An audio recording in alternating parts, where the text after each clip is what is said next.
Imagine two people act on exactly the same maxim.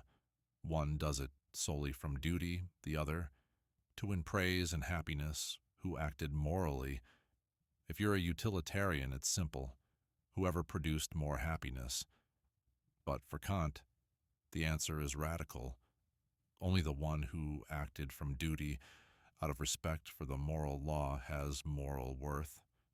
Stay tuned to discover why Kant believed that a good will is the only thing that's genuinely good, and why your intentions matter more than the results.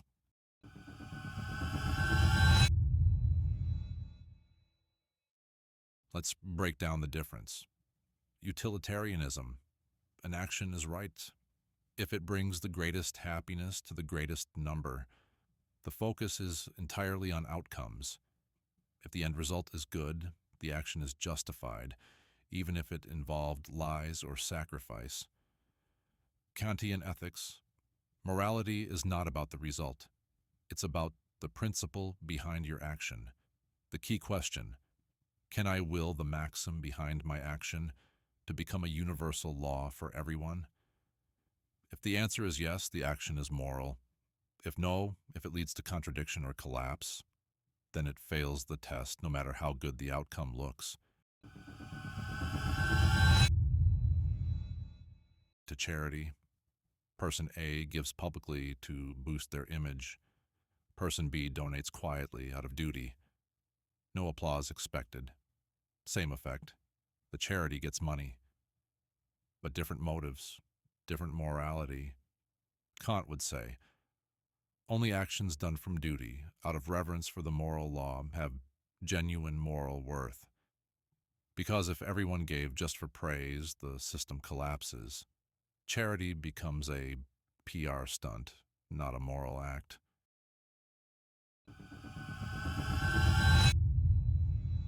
Kant warns us.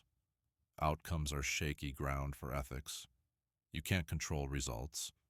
You might do the right thing, and bad things still happen. Or worse, you act selfishly and still produce good effects. If morality depends on results, it becomes luck. Instead, Kant says we should focus on what we can control: our will, our principles, our choice to act morally. He writes, a good will is not good because of what it affects. It is good in itself by virtue of the willing alone. Not outcome, not success, but sincerity and freedom of intention.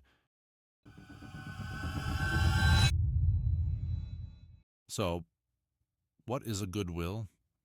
It acts rationally, not emotionally. It acts freely, not under pressure or instinct. It acts universally, in a way you'd wish everyone would. Kant calls this the autonomy of the will. It means you are not reacting, you are choosing, not because it benefits you, but because it's right. That's why Kantian ethics is demanding. It asks not just, what did you do, but why?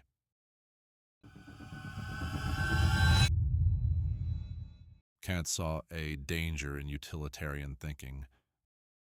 In chasing the greater good, people become tools. If lying brings happiness, do it. If sacrificing one saves 5, do it. But where's the line? Kant responds with a second imperative.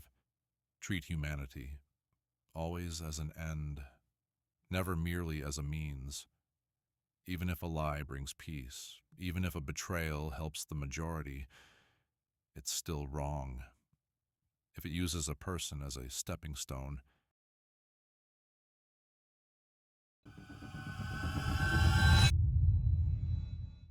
let's break this down. Utilitarianism focus on outcomes. Kantian ethics focus on intentions. What does this mean in real life? Utilitarianism asks, did it work? Did it help the most people? Kantian ethics asks, was it right? Would I want everyone to do this? Did I respect the person or use them? So even if the utilitarian wins the numbers game, Kant protects something more fragile: human dignity. Next time you face a choice, ask, why am I doing this? Would I act the same if no one noticed? Could I universalize my action? Am I treating others as ends or tools? If your will is clean, even if the outcome isn't, Kant would say you acted morally. It may not make you successful, but it might make you just. If this helped you reframe how you think about ethics, subscribe for more clear 6 to 8 minute guides to big philosophical questions. And let me know, do you trust intentions or outcomes more in your own life? See you next time.